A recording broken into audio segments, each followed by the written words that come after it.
Allies exam पाठशाला में आपका स्वागत है। मैं हूं आपका अली भाई और अलीज एग्जाम पाठशाला में आपका स्वागत है।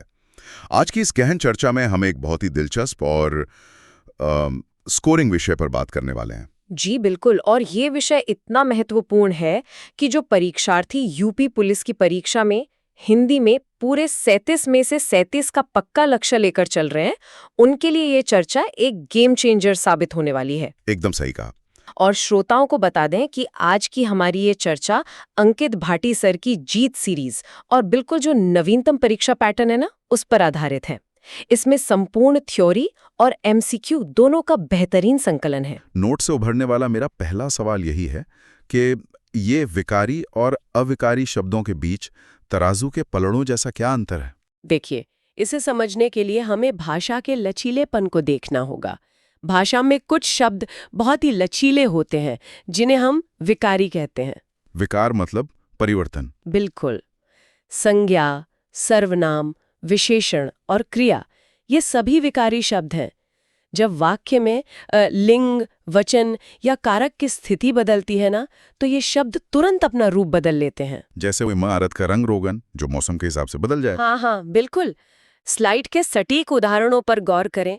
लड़का एक संज्ञा है, अगर वचन बदला तो ये तुरंत लड़के हो जाता है। और लिंग बदला तो लड़की हो गया। जी, इसी तरह सर्वनाम में मैं का रूप कारक के प्रभाव से बदलकर मेरा हो जाता है।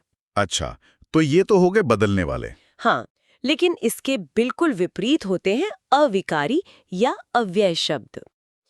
अव्यय का शाब्दिक अर्थ ही है जिसका कुछ भी व्यय न हो, मतलब जो खर्च न हो, जो न बदले।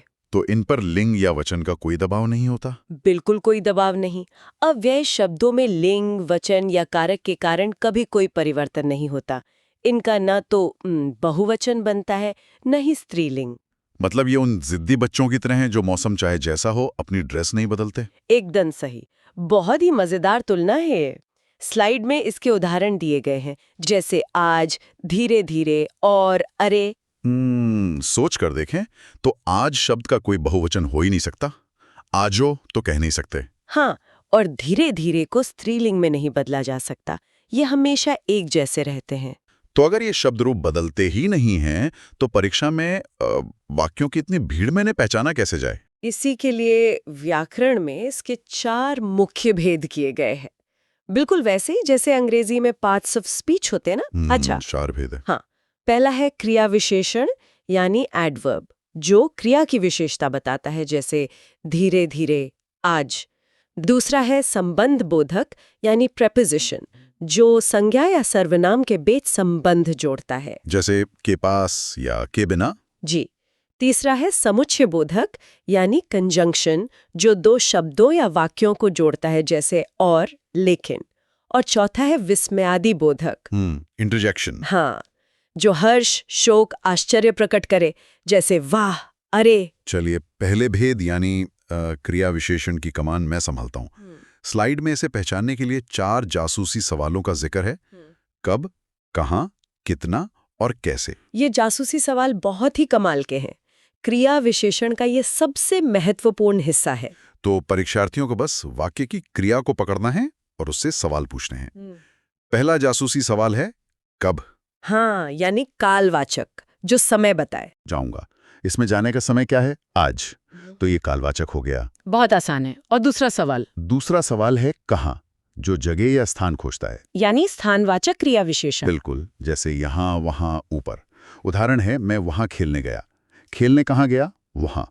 तो ये स्थानवाचक है। और तीसरा जासूसी सवाल मात्रा के बारे में है ना? हाँ, कितना, जो परिमाणवाचक क्रिया विशेषण होता है। थोड़ा, ज्यादा, पूर्णतः, अंशतः, ये सब इसमें आते हैं। जैसे मैंने थोड़ा भोजन खाया में थोड़ा खाने की मात्रा है। एकदम सटीक। और आखिरी सवाल बचता है कैसे, काम करने का तरीका। रीतिवाचक क्रिया विशेषण। बिल्कुल, धीरे धीरे, अचानक, तेजी से। उदाहरण, वह अचानक दिल्ली पहुंचा। कैसे पहुंचा? अचानक। तो ये थ्योरी तो हो गई, लेकिन अब इस सीखी गई थ्योरी को असली परीक्षा के प्रश्नों पर लागू करने का समय आ गया है। हाँ, प्रैक्टिस के बिना तो सब अधूरा है।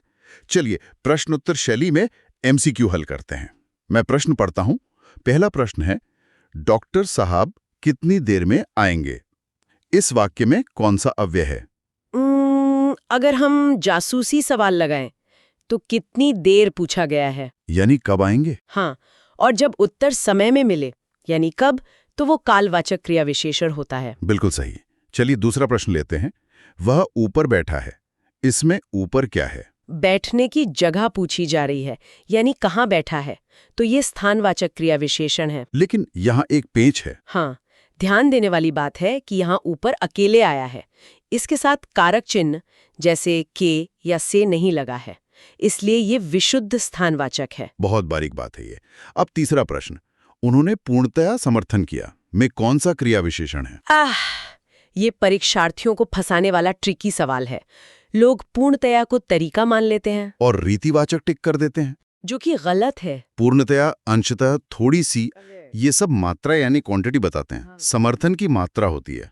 तो उत्तर है परिमाणवाचक। वाह, ये बहुत जरूरी अंतर था। अब चौथा प्रश्न, लड़का तेजी से भागा या कोरोना अचानक फैल गया, इसमें कौन सा अव्यय है? इसमें सीधा सा नियम है, जहां से लग जाए, जैसे तेजी से, जल्दी से, या कार्य होने का तरीका बताया जाए, जैसे अचानक, धीरे धीरे, तो वो रीतिवाचक होता है। एकदम सही, ये कार्य की रीति बता रहे हैं। तो क्रिया विशेषण की सटीक पहचान तो हो गई।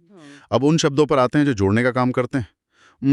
मैं एक एनालॉजी देता हूँ। हाँ, बताइए। संबंध बोधक जो है ना, वो दो ईंटों यानी शब्दों के बीच के सीमेंट की तरह है, जबकि समुच्चय बोधक दो बड़े द्वीप यानी वाक्यों के बीच के विशाल पुल की तरह है। अरे वाह, क्या बात है। चलिए भेद 2 यानी संबंध बोधक अव्यय को समझते हैं। जी, ये वो सीमेंट है जो संज्ञा और सर्वनाम के बीच संबंध स्थापित करता है। अंग्रेजी के प्रेपोजिशंस की तरह, इन, ऑन, विथ। बिल्कुल। हिंदी में इसकी मुख्य पहचान ये है कि इनमें अक्सर का, की, के या से के साथ कोई शब्द आता है। जैसे अभी हमने ऊपर देखा था। हाँ, लेकिन अगर मेज के ऊपर किताब रखी है कहूं तो तब ये के ऊपर संबंध बोधक बन जाएगा, क्योंकि ये मेज और किताब में रिश्ता जोड़ रहा है। स्लाइड में और भी सटीक उदाहरण है। लड़के के साथ लड़की भी भाग गई। यहाँ के साथ विद का काम कर रहा है। हाँ, और राम के बिना लक्ष्मण नहीं जाएंगे में के बिना, और वह गांव से शहर आया में से शब्द गांव और शहर के बीच संबंध बता रहा है। तो ये हो गया शब्दों का सीमेंट। अब वाक्यों का पुल यानी भेद 3 समुच्चय बोधक अव्यय की बात करते हैं। ये दो शब्दों, वाक्यांशों या वाक्यों को जोड़ने वाले योजक यानी कनेक्टर्स होते हैं। एंड, बट, और, बिकॉज की तरह। जी, सटीक उदाहरण देखें तो राम और श्याम स्कूल गए, यहाँ और योजक है। वह मेहनत करता है इसलिए सफल हो जाता है। यहाँ इसलिए है। और वो नहीं आया क्योंकि वह बीमार था, इसमें क्योंकि हो गया। बिल्कुल। अब यहाँ से एक ट्रिकी MCQ बनता है। इनमें से कौन सा संबंध बोधक नहीं है? विकल्प है के साथ, के पास और क्योंकि। के साथ और के पास में तो के लगा है तो वो संबंध बोधक है। क्योंकि वाक्यों को जोड़ता है तो वो समुच्चय बोधक हुआ ना। एकदम सही जवाब। क्योंकि संबंध बोधक नहीं है। स्लाइड में समुच्चय बोधक के 2 एडवांस भेद भी बताए गए हैं। थोड़ा गहराई में चलते हैं। हाँ, ये 2 भेद है स्वतंत्र बनाम निर्भरता के आधार पर। पहला है समानाधिकरण। समान मतलब बराबर लेवल वाले। जी, ये 2 अलग अलग स्वतंत्र वाक्यों को जोड़ता है। इसके शब्द है और, तथा, एवं, या, अथवा, परंतु, लेकिन। अच्छा, और इसमें परंतु और लेकिन विरोध दर्शक होते हैं, है ना? हाँ, बिल्कुल। इसका उदाहरण है वह आया और मैं गया। दोनों स्वतंत्र है। और दूसरा भेद क्या है? दूसरा है व्याधिकरण। ये निर्भरता पर आधारित है, जब एक वाक्य दूसरे पर निर्भर हो। मतलब एक के बिना दूसरा अधूरा। हाँ, इसके शब्द हैं क्योंकि, यदि, तो, जो, तो, यद्यपि, तथापि। उदाहरण है यदि तुम मेहनत करोगे तो सफल हो जाओगे। वाह, ये जोड़ने का कॉन्सेप्ट तो शीशे की तरह साफ हो गया। अब वाक्यों को जोड़ने के बाद भावनाओं और बात पर जोर डालने की बात करते हैं। जी, भावनाओं के लिए आता है भेद 4 विस्मयादि बोधक अव्यय। ये वक्ता के हर्ष, शोक, घृणा और आश्चर्य के मनोभाव हैं। और इनकी सबसे बड़ी पहचान वो एक्सक्लेमेशन मार्क होता है। बिल्कुल। इनके आगे हमेशा विस्मयादि बोधक चिन्ह लगता है और ये वाक्य से पूरी तरह स्वतंत्र होते हैं। और एक बात और है, एक ही शब्द से सभी मनोभाव प्रकट नहीं किए जा सकते हैं ना? हाँ, खुशी के लिए हम कहेंगे वाह मजा आ गया, और घृणा के लिए छी ओ तेरी। चलिए इस पर एक MCQ देखते हैं। अरे हैं ओ, इत्यादि किस प्रकार के अव्यय हैं? ये सब आश्चर्यबोधक है, सुनकर एकदम चौंक जाने वाले भाव। और अगर वाक्य हो, अरे तुम कब आए, तो उत्तर क्या होगा? इसमें अरे विस्मयादि बोधक अव्यय है। अच्छा, अब एक विशेष अवधारणा की बात करते हैं जो स्लाइड में है, निपात। हाँ, ये बहुत महत्वपूर्ण है। स्पष्ट कर दूं कि ये पांचवा अव्यय नहीं है। अच्छा, पांचवा भेद नहीं है, तो फिर क्या है? ये शब्दों पर जोर यानी एम्फोसिस देने का तरीका है। एक मैग्नीफाइंग ग्लास की तरह समझ लीजिए। इसका स्वयं का कोई अर्थ नहीं होता। इसका प्रयोग केवल बात को सख्ती से कहने के लिए होता है। बिल्कुल। एक महत्वपूर्ण उदाहरण देखिए, तुम्हें जाना ही पड़ेगा। यहां ही निपात है। हाँ, अगर इसे हटा दें तो भी वाक्य बनेगा, तुम्हें जाना पड़ेगा। लेकिन ही लगाने से बात में सख्ती आ गई। और भी उदाहरण है, जैसे मुझे सिर्फ 10 रुपए ही चाहिए। यहाँ सिर्फ निपात है। तुम भी जाओगे। यहाँ भी निपात है। दिल्ली तक ही जाना है। यहाँ तो तक और ही दोनों निपात का काम कर रहे हैं। अरे वाह! परीक्षा में इस पर एक ट्रिकी एमसीक्यू भी आता है। निम्नलिखित में कौन सा निपात नहीं है? विकल्प हैं भी, ही, तक और। अब तक की चर्चा से श्रोताओं को समझ आ गया होगा कि और समुच्चय बोधक है, तो उत्तर और ही होगा। बिल्कुल सही। अब चर्चा को समेटने से पहले परीक्षा में फंसाने वाले कुछ सबसे ट्रिकी सवालों को सामने रखते हैं। एक है निषेधवाचक यानी नेगेटिव। हाँ, प्रश्न आता है वह काम नहीं करता, यहाँ नहीं क्या है? तो इसका सीधा सा उत्तर है निषेधवाचक। बिल्कुल, जो हर बात में मना करे, जैसे नहीं या मत, वह स्पष्ट रूप से निषेधवाचक कहलाता है। और एक सबसे ट्रिकी प्रश्न जो अक्सर परेशान करता है, निम्न में से क्रिया विशेषण रहित वाक्य कौन सा है? मतलब जिसमें क्रिया विशेषण हो ही ना। हाँ, विकल्प ए है मेरी बात ध्यान से सुनो, विकल्प बी है वह प्रायः आता है, और विकल्प सी नौकर मालिक से खुश रहता है। इसका सही उत्तर है विकल्प सी, नौकर मालिक से खुश रहता है। लेकिन क्यों? क्योंकि यहाँ से संबंध बोधक है, प्रेपोजिशन। बाकी विकल्पों में देखिए, ध्यान से रीतिवाचक है, सुनने का तरीका, और प्रायः कालवाचक है, समय बता रहा है। तो सिर्फ सी में कोई क्रिया विशेषण नहीं है, एकदम साफ। अब एक्सपर्ट साहिबा, क्या आप इस मास्टर क्लास का एक त्वरित सारांश यानी ब्लूप्रिंट दे सकती हैं? बिल्कुल। परीक्षा से पहले श्रोताओं को ये ब्लूप्रिंट जरूर याद रखना चाहिए। पहला, क्रिया विशेषण। इसके जासूसी सवाल है कब, कहाँ, कैसे, जैसे आज, अचानक।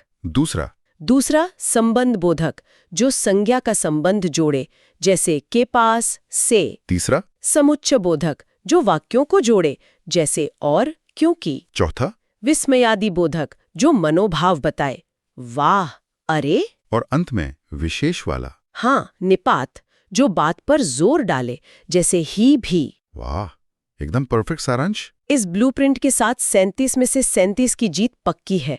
अव्यय हिंदी का सबसे कठिन विषय माना जाता है, लेकिन आज के बाद इससे एक भी प्रश्न गलत नहीं होगा। बिल्कुल नहीं होगा। और श्रोताओं को याद रखना है, परीक्षा में समय की कमी नहीं पड़नी चाहिए। Practice set on mock test लगातार हल करते रहे। लाइव क्लास के अनुशासन से पढ़ाई दिमाग में सीधे उतरती है। उनकी ओर से शुभकामनाएं। अब परीक्षा में प्रश्नों को देखते ही धड़ाधड़ हल करें। बिल्कुल। अब अंत में मैं श्रोताओं के लिए एक विचारणीय प्रश्न छोड़ना चाहूंगा। जरा सोचिए, व्याकरण में निपात जैसे ही, भी का अपना कोई अर्थ नहीं होता जी, लेकिन वे पूरे वाक्य की ताकत बदल देते हैं। हमारी असल जिंदगी में ऐसे निपात क्या हैं? सोचने वाली बात है। शायद हमारी वो छोटी छोटी आदतें जो अकेले बेमानी लगती हैं, लेकिन जुड़कर हमारी सफलता पर सबसे बड़ा जोर डालती हैं। इस पर विचार जरूर कीजिएगा। बहुत ही गहरी बात कही आपने। जय हिंद, जय भारत।